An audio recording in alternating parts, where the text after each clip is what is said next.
Have you ever wondered why, in the darkest moment of human existence, when the heart stops beating and breath fades away, there emerges not terror, but an overwhelming sense of peace? This profound serenity, reported across cultures, religions, and throughout human history, defies everything we think we know about death. It challenges our deepest fears and invites us to reconsider what we believe about the end of life. Imagine standing at the edge of a vast ocean at sunset. The waves that once crashed violently against the shore begin to calm, and the turbulent waters transform into a mirror reflecting the infinite sky above. This is what countless individuals describe experiencing as they approach death's threshold. Not the violent storm we fear, but a gentle returning home to still waters. Why do we experience such profound peace when, logically, we should be terrified? Raymond Moody, through decades of research into near-death experiences, discovered something extraordinary. This peace is not random, nor is it merely a biological response to dying. It appears to be something far more profound, perhaps the soul's recognition of its true home. When we strip away the layers of fear that society has wrapped around death, we find something unexpected, a universal experience of coming home. Think about the last time you returned home after a long, exhausting journey. Remember that feeling as you crossed the threshold of your own door, the tension leaving your shoulders, the deep breath of relief, the sense that you can finally, truly rest. Now imagine that feeling magnified 1,000-fold. This is what the dying describe, not an ending, but a homecoming. The peace that comes at death's door isn't the peace of resignation or defeat. It's the peace of recognition. Like a child who has been lost in a crowd suddenly spotting their parent, the soul recognizes something achingly familiar. All the confusion, all the searching, all the longing that has characterized human existence suddenly makes sense. We haven't been moving towards something foreign. We've been finding our way back home. Why does this matter for those of us still living? Because understanding this peace can transform how we live. If death is not the terrifying endpoint we imagined, but rather a doorway to profound peace, then perhaps we can release some of the fear that constricts our daily existence. Perhaps we can live more freely, love more openly, and embrace each moment with less anxiety about its eventual end. The dying often speak of a presence, not frightening or alien, but overwhelmingly loving and familiar. They describe being embraced by a love so pure and unconditional that it defies human comprehension. This isn't the love we know on earth, with its conditions and limitations. This is love in its purest form, accepting, understanding, and infinitely patient. It's as if the universe itself opens its arms to welcome us home. Consider how we've complicated death with our fears and misconceptions. We've turned it into an enemy to be fought, a thief to be feared, a darkness to be avoided. But what if death is none of these things? What if it's simply a transition, as natural as a caterpillar becoming a butterfly, as inevitable as the sun, setting only to rise again? The peace reported in near-death experiences isn't passive, it's active and alive. It's filled with understanding, with sudden clarity about life's deepest questions. People describe instantly comprehending mysteries that had puzzled them their entire lives. It's as if a veil lifts, and suddenly everything makes perfect sense. The struggles, the pain, the joy, the love, all of it fits into a grand tapestry of meaning. This peace transcends religious and cultural boundaries. Whether Christian or Buddhist, atheist or agnostic, young or old, the experience remains remarkably consistent. It suggests something fundamental about human consciousness, something that exists beyond our individual beliefs and experiences. Perhaps this universality is the strongest evidence that what awaits us is not dependent on what we believed in life, but on what we essentially are, beings of consciousness temporarily inhabiting physical form. As we contemplate this mystery, we're invited to reconsider our relationship with death. If peace is what awaits us, then perhaps we can begin to make peace with mortality while we're still living.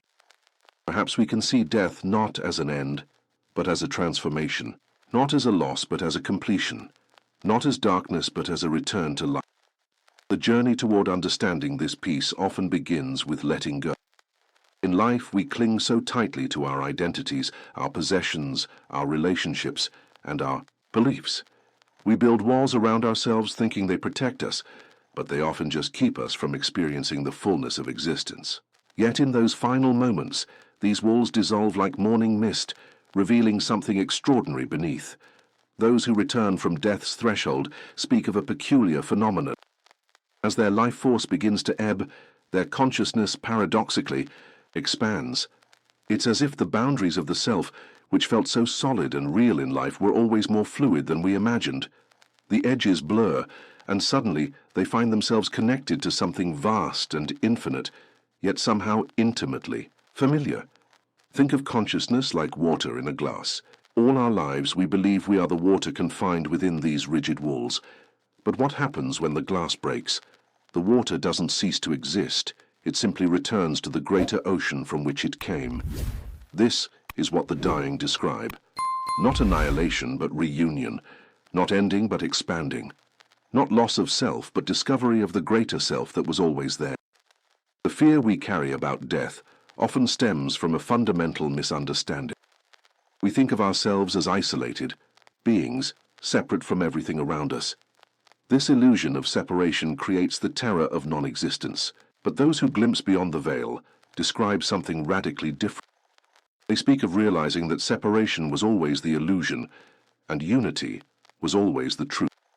As the body releases its hold, many describe floating above their physical form, observing the scene with a curious detachment. Yet this isn't the cold detachment of indifference. Rather, it's the peaceful detachment of understanding. They see their body as a beloved vehicle that served its purpose, like a ship that carried them across the ocean of physical existence. Now, having reached the shore, they can step out and continue the journey in a different form. The peace that emerges in these moments isn't simply the absence of fear or pain. It's an active presence, warm and embracing. Many describe it as returning to a womb of pure love, safe and protected. All the sharp edges of existence soften. All the questions that tormented find their answers. Not through words or explanations, but through direct experience of a truth so profound that it transcends language. This recognition of home manifests in many ways. Some see beloved family members who passed before. Others encounter beings of light or divine presences. But consistently across all these experiences runs a common thread: the absolute certainty that this is right, this is good, this is where they belong. It's as if every cell of their being sighs in relief, saying, "Finally, I remember who I am." The transformation of consciousness in these moments defies our ordinary understanding of reality. Time, which seemed so rigid and linear in life, becomes fluid and multidimensional. Past, present, and future exist simultaneously. Memories aren't just recalled, they're relived with full sensory clarity. Future possibilities unfold like flowers blooming in fast motion. The entire tapestry of existence becomes visible all at once. Many describe the experience as being surrounded by pure understanding. Every question they ever had about life, suffering, purpose, and meaning finds its answer. But these answers don't come through logical explanation. They come through direct knowing, as natural and immediate as recognizing your own face in a mirror.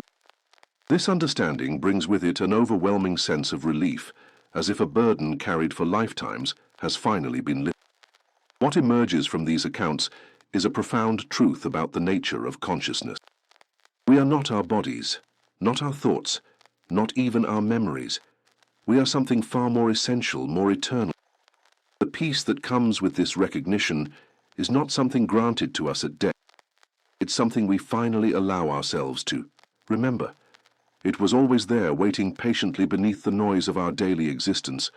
The implications of this understanding reach far beyond the moment of death. If peace is our natural state, if love is our true home, then perhaps we can begin to access these qualities while still living. Perhaps the spiritual practices of various traditions, meditation, prayer, contemplation, are all attempts to glimpse what the dying see clearly, that beneath the turbulent surface of life flows an ocean of perfect peace. As we contemplate these mysteries, we're invited to reconsider everything we thought we knew about existence. If consciousness survives physical death, if peace awaits us all, if love is the fundamental force of the universe, then how should we live? Perhaps the answer lies not in fearing death, but in embracing the eternal life that flows through us even now. Perhaps true wisdom comes from living each day with the perspective of those who have seen beyond the veil, knowing that we are, and always have been, infinite beings of light temporarily experiencing physical form. When we truly grasp what happens in those profound moments of transition, we begin to understand why peace, not fear, dominates the experience. The consciousness that awakens at death's threshold isn't meeting something foreign, it's recognizing something intimately known. Like a river finally reaching the ocean, there's a sense of completion, of fulfillment, of arriving at a destination that was always the journey's true purpose. The light that so many describe isn't like any light we know in physical existence. It doesn't hurt the eyes, yet it's brighter than 1,000 suns. It doesn't cast shadows because it seems to emanate from everywhere and nowhere simultaneously. This light carries within it pure intelligence, pure love, pure understanding. Those who encounter it describe feeling known completely, accepted totally, loved unconditionally. Every secret shame, every hidden fear, every buried regret is exposed to this light, yet instead of judgment there's only compassion. This encounter with the light reveals something profound about our true nature. We spend our lives believing we're separate individuals, struggling alone in a vast, indifferent universe. But in that moment of ultimate truth, the illusion shatters. We see that we were never alone, never unloved, never truly separate from the source of all existence. The peace that floods through consciousness in this realization is beyond description. It's the peace of coming home to a love that never abandoned us, even when we couldn't feel its presence. The wisdom that flows through consciousness in these moments isn't intellectual knowledge. It's not facts or figures or philosophical concepts. It's living wisdom, experiential understanding that transforms everything it touches. People describe suddenly comprehending the purpose of their most difficult experiences, seeing how every challenge was perfectly designed for their growth. The suffering that seemed meaningless reveals itself as a teacher. The joy that felt fleeting shows itself as a glimpse of our true nature. What's remarkable is how this wisdom often focuses on love, not romantic love or familial love, but love has a creative force, love as the fabric of reality itself. Those who return from death's door consistently report that love is all that truly matters. Every act of kindness ripples through eternity. Every moment of genuine connection creates threads in the tapestry of existence. Every choice to love over fear contributes to the evolution of consciousness itself. This understanding brings with it a profound shift in values. Material success, social status, accumulated possessions, all the things we spend our lives pursuing, are revealed as temporary costumes worn by an eternal soul. What matters, what truly lasts, what we actually take with us, is the love we've given and received, the growth we've achieved, the service we've rendered to others. This isn't a moral judgment. It's simply a recognition of what's real and what's illusion. The peace that comes with this recognition is transformative. Imagine carrying a heavy backpack up a mountain for years, only to discover at the summit that you never needed any of it. The relief, the freedom, the lightness that comes with setting down that unnecessary burden. This is what the dying experience as they release their attachment to the physical world. They're not losing anything real. They're gaining everything that matters. As consciousness expands beyond the confines of the physical brain, many describe accessing multiple dimensions of reality simultaneously. They see their life not as a linear sequence of events, but as a multifaceted jewel, each facet reflecting a different aspect of their soul's journey. Past lives, parallel realities, potential futures, all become accessible in this expanded state. Yet rather than being overwhelming, this multidimensional awareness brings clarity and understanding. The beings of light or loved ones who appear in these experiences serve as guides, helping the newly liberated consciousness navigate this expanded reality. But they never force or coerce. Free will, it seems, remains sacred even in death. The soul chooses its path, whether to return to physical life with new understanding or continue the journey in other realms. This respect for individual choice reflects the fundamental truth that we are sovereign beings, creators of our own experience. What emerges from all these accounts is a consistent picture. Death is not an enemy to be feared, but a doorway to be approached with reverence. The peace that awaits us isn't a reward for good behavior or right belief. It's our natural state, temporarily forgotten during our physical journey. Understanding this can transform how we approach not just death, but life itself. Those who have glimpsed beyond the veil often return with a message for the living. Don't wait until death to discover who you really are.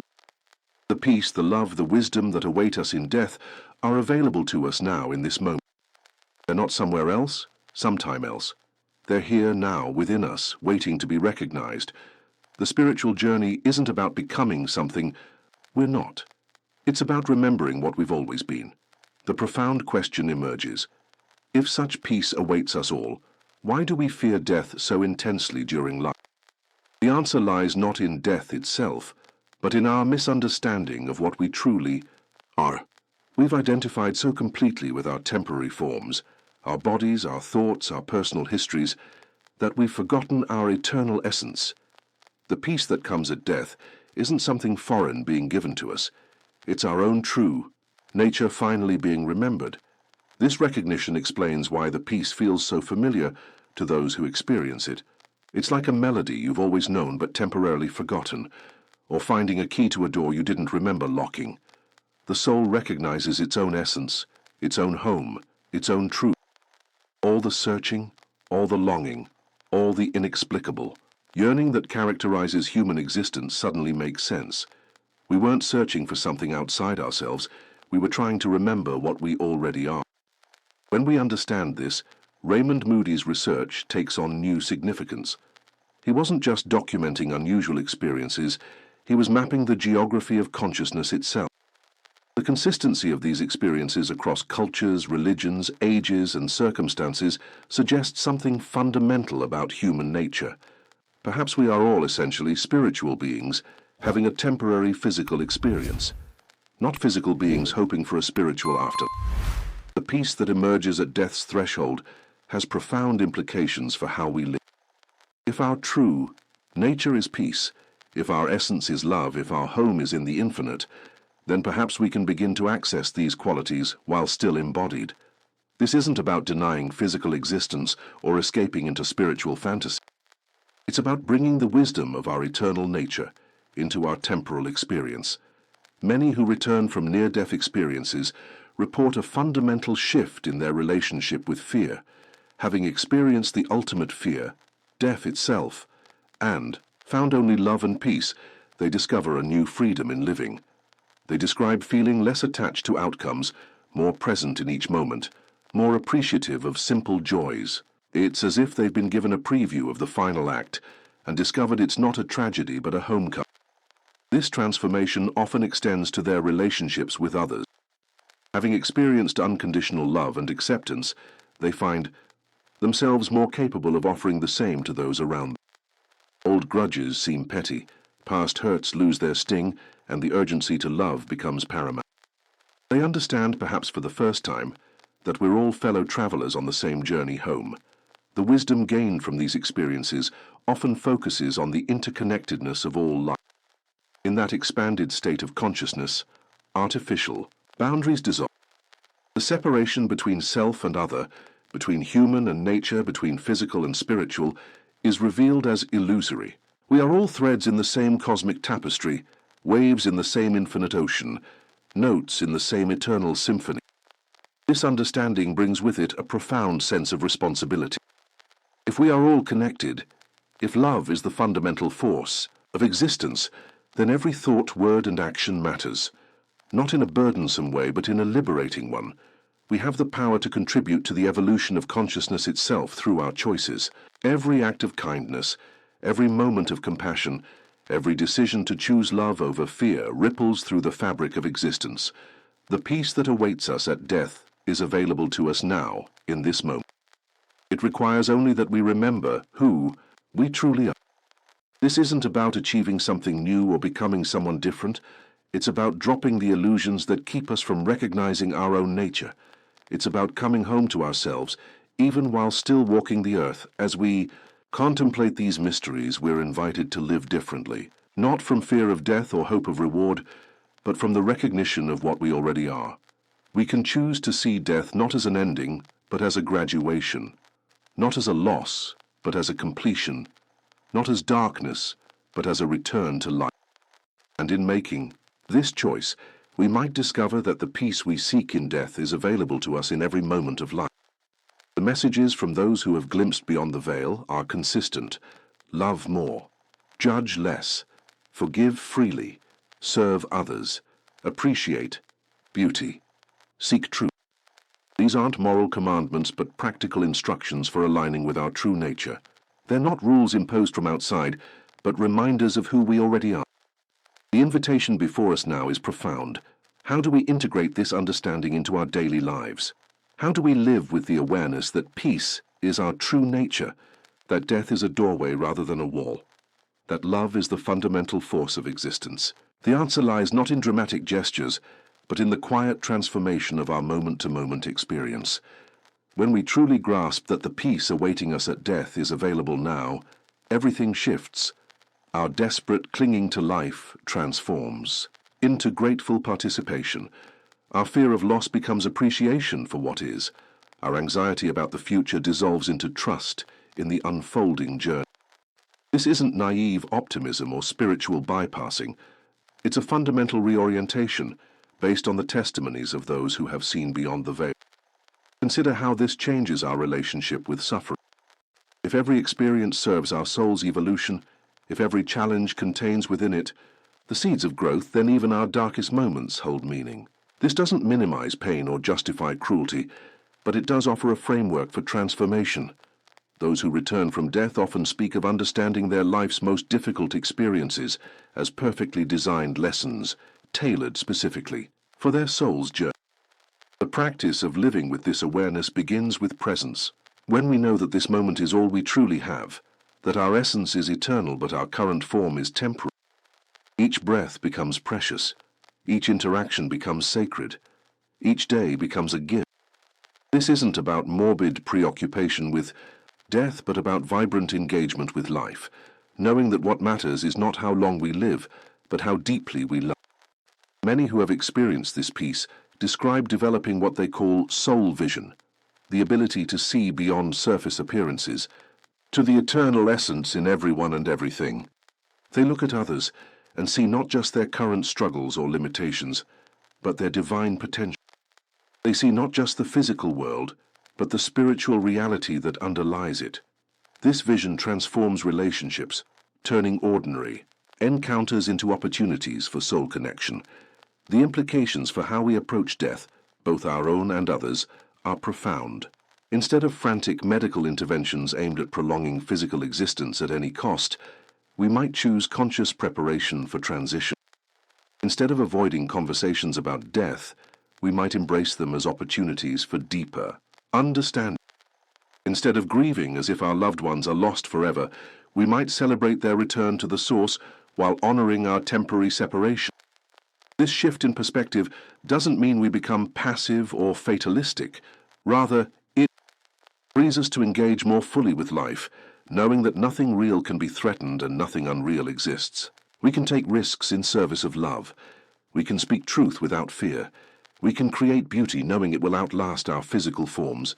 We can serve others, understanding that in doing so, we serve our own eternal selves. The peace that comes at death's door carries with it a profound message for the living. You are already home. You have never been separate from the love that created you. Your fears are based on illusion, not reality. Your true nature is joy, not suffering. Your destiny is reunion, not separation. These aren't just comforting words, but experiential truths reported by countless individuals across cultures and throughout history. As we integrate this understanding, we might find ourselves naturally drawn to practices that help us remember our true nature. Meditation becomes not a discipline but a homecoming. Prayer becomes not supplication but communion. Service becomes not obligation but joy. We begin to live as if we're already in touch with the peace that awaits us, because in truth we are. The invitation is clear. Don't wait for death to discover who you really are. The peace, the love, the wisdom that shine so brilliantly at life's end are available now. They're not rewards for good behavior or prizes for spiritual achievement. They're your birthright, your true nature, your eternal home. Every moment offers the opportunity to remember, to awaken, to come home to yourself. In the end, perhaps the greatest gift from those who have glimpsed beyond the veil is this simple truth. There is nothing to fear. Death is safe. Love is real. Peace is your nature. You are eternal. These aren't philosophical concepts, but experiential realities, testified to by countless souls who have stood at the threshold and returned to tell us what they've seen. As you go forward from this moment, carry with you this understanding. Let it inform your choices, guide your relationships, and illuminate your path. Remember that the peace you seek is not somewhere else, sometime else. It's here, now, within you, waiting only for your recognition. In remembering this, you don't just prepare for death. You truly begin to live. The journey continues, but now with new eyes, new understanding, new peace. You are not alone. You have never been alone. You are loved beyond measure, held in infinite compassion, guided by wisdom beyond understanding. This is not hope or faith, but the testimony of those who have seen. Let their vision become your own. Let their peace become your guide. Let their love become your truth. And when your time comes to cross that threshold, you too will discover what they have seen. That death is not an ending, but a beginning. Not a loss, but a finding. Not darkness, but the most brilliant light. Until then, live with the freedom of one who knows that nothing real can be threatened, nothing true can be lost, and love is all that remains when everything else falls away. This is the gift of understanding why we feel peace when we die. This is the invitation to feel that peace while we live. This is the truth that sets us free. We are, have always been, and will always be, beings of eternal light, temporarily dancing in physical form. And when the dance is done, we simply return to the light we never truly left.